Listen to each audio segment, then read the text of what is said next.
What is going on, you guys? Today I'm going to show you how I took this photo and turned it into this awesome black and white photo using only Adobe Lightroom. And I'm going to do it all on this piece of junk Chromebook right here, because like my great grandpa always said, if you can edit photos on a piece of junk Chromebook, you can edit them on anything. I'm Matt Johnson, and today I'm going to show you how to create a vintage filmy black and white look in Adobe Lightroom. Here we go.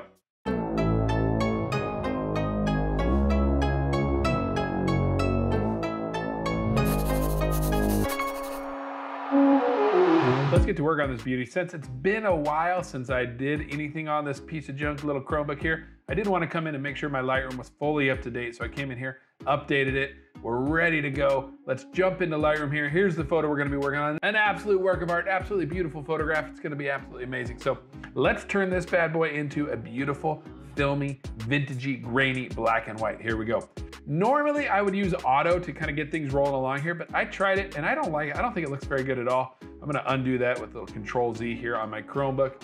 And I'm just gonna skip right past profile. Let's go right down to color, very first thing we do. And let's just come in here and press this black and white button right here to turn this bad boy into a black and white.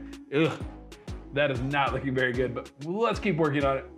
Now let's go back to light here and start making some adjustments. My secret to getting good black and whites in Lightroom is that I always want one part of my photo to be really bright, almost completely white, and another part of my photo to be really dark, almost completely black. That's gonna give us a really good what's called tonal range and give us nice contrast in our photo. That's what I'm gonna try to accomplish here in the light tab. I'm gonna bring the exposure up. I really want my face to get nice and bright here. Bringing that up a little bit. Let's go a little bit more.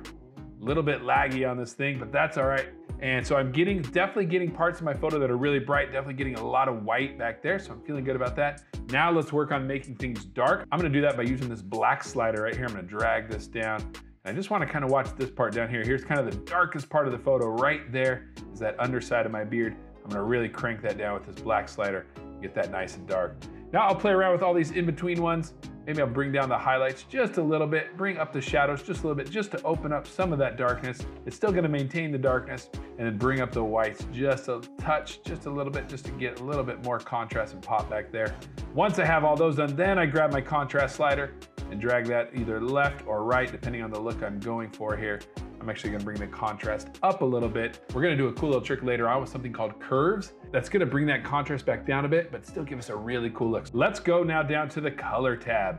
And here's where we're gonna really start to make some awesome things happen. We've already set this to black and white, which means when we click on our color mixer right here, this is going to bring up, instead of the color mixer, it's gonna bring up the gray mix. And here's where we can do some really cool things.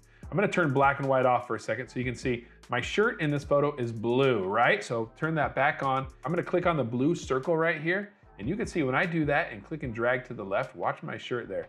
See how I'm making just that part of the photo darker? So I can just come in and say, just make things that are blue dark. And that's really cool. It allows me to darken down that shirt, which I think this photo needed. If you like that, you're gonna love this. I'm gonna click on this little dude right here. And what this does is basically, it's the target adjustment tool. Go away. You can see as I move my cursor around, it's showing me over here in the gray mix area what those are. So when I put the cursor over my shirt, it's giving me the light blue and the blue. When I put it over my face, it's giving me red and orange. I'm gonna click and hold down on this.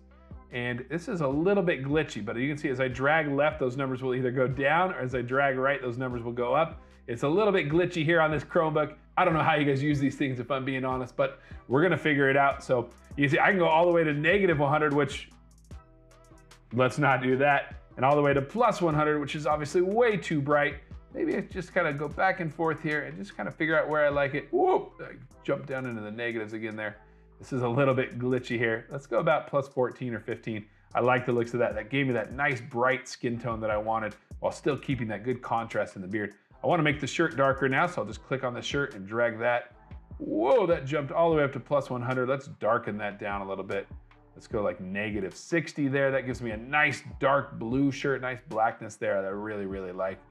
And just know that as you make adjustments here, if these rafters in the ceiling were blue, as I adjust the blue on my shirt, it's going to change those as well. It's not only going to change things on the shirt, it's going to change everything in the photo that was blue. It just so happened that there was nothing else in this photo that was blue, so we didn't have to worry about that there. I feel pretty good about this, and I like the way this is looking. Let's move on from the gray mix tab. We're gonna go down to effects and expand this out. And I want to add a vignette because I want to darken down all of these edges here. So I'm going to click on my vignette slider and drag that to the left, being careful to not do too much. I still feel like this right here is a little too bright and this right here is a little too bright, but we're going to fix that, don't worry. And because we're going for an old-timey, vintagey, filmy look, we're gonna add some grain to this, and grain is one of my favorite things to add to black and white photos. So let's come down here, we're gonna look for this slider that says grain amount, and I'm gonna bring that up. And this is gonna be hard to see. Sometimes you gotta click on it and zoom in to really be able to see that grain amount, and that didn't zoom in very much, but it's starting to show up there. You can also change the size and make the size of the grain a little bit bigger. I think somewhere around 30 seems to be about right. I can't quite see it. Let's try it a little bit higher. There, you can definitely start to see the grain showing up in the photograph there. I'm gonna bring that back down to maybe in between those two, about 40. I like the looks of that. And then play around with the size slider and get that up a little bit higher. Let's darken these edges a little bit, and then we're gonna go to that curves tab and really make this thing look awesome. So I'm gonna come here to my selective edit tool and click on this. Then I'm gonna come over here and click on the plus sign. I'm gonna click on this little dude right here. I want to click and drag and edit in from the edge. So I'll click right there and bring it in, and I'm going to stop just shy of my face. This red here is showing me what's going to be affected. I come over here to light, and I'm just going to bring that exposure down just a little bit, maybe less exposure, because if I just do exposure, it's going to make my shirt darker and this up here. But if I do highlights, it's only going to make things that are bright darker. So if I can hit highlights, you can see that's darkening down that over there for me, and that's helping a lot. I want to put another one of those over here, so I'll click on the plus sign, and then click on this again, and click and drag from the left this time, and maybe bring that over just a little bit. You can just click right there to move those around. You can also just put your cursor right there over that line and click to rotate it if you need to. And again, I'm just going to bring the highlights down just to darken down the things that are already bright over there. And that's looking a lot better, darkening down those bright spots over there. So I'll click on done. And now let's go to the secret sauce. Let's go to what's really gonna make this photo look awesome. And we're gonna go to light, and we're gonna click on this little dude right here to bring up our curves. And that's gonna bring up this weird looking line over the top of our photo. We could spend hours talking about curves and how they work. I'm not gonna do that. I'm just gonna show you that anything we adjust over here will adjust the dark parts of the photo, and anything we adjust over here will adjust the bright parts of the photo. So what I wanna do is I wanna lighten up this dark part of the photo, but not adjust anything else. And that's the cool thing about curves. You can see, I can click and drag this up a little bit, and I'm gonna put it, I don't know, right about there. And then I can come up here and start putting this line back where it was. So I'm just gonna click right here, and I'm gonna drag that back down to right there. You can see those two faint lines right there where they cross. I'm basically trying to put this line right back where it was, and that only brought up the dark parts of the photo. That's a real subtle thing we can do to kind of, we still have a nice dark part of the photo there, but we've brought the contrast back down just a little bit, and I maybe brought that up a little bit too high. I'm gonna bring that back down. I really like the looks of that right there a lot. Once I'm done with curves, I'll come and click on this dude right here to get those curves to go away. And now I'm gonna make just some final little tweaks. I do wanna bring the black slider down just a touch, just to get those blacks to pop just a little bit more now that I've taken some of them back in curves. That's kind of giving you that smashed black look that was really popular back when we were all shooting film. Maybe bring the whites up just a little bit here to kind of get that going. Whoa, that's a little too much. There we go, that looks better right there. And that's it, you guys. We just created a really cool old-timey, vintagey, filmy look on this black and white. Now, what if you had a bunch of other photos that you wanted to apply the same effect to? Well, let me show you how to do that super easy, and then we're done. I'm gonna come up here to this menu button here in the top right-hand corner. I'm gonna click on this. I'm going to choose copy settings. And this is asking me which of all of the settings do I want to use. Let's just do all of the ones that are selected by default and press OK. Then I'm gonna go to the back button. I'm gonna find a different photo.